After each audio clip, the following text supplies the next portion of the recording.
Big boss जब से start हुआ है तब से हो रहा है हंगामा। इस बार हुई है अर्शी और सपना की लड़ाई।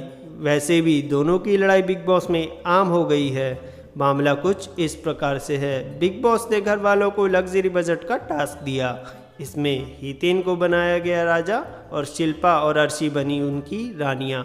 अब सब घर वालों को इनकी बातें माननी थी और यह जो कहते वो करना था। इसको देखते हुए अर्शी ने सपना को उनके पैर दबाने को कहे, मगर सपना इस पर नाराज हो गई और साफ मना कर दिया।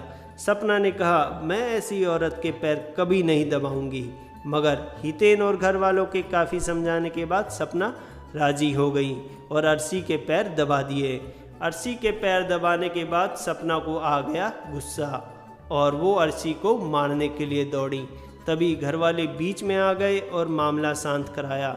सपना काफ़ी रोते हुए बोलने लगी कि यह सब काम उन्होंने पहले कभी नहीं किया है और उनको बहुत बुरा लग रहा है। सपना और अर्शी की लड़ाई दिन पर दिन बढ़ती जा रही है। देखते हैं दोनों कहाँ तक अपनी दुश्मनी ले जाते हैं। Thank you.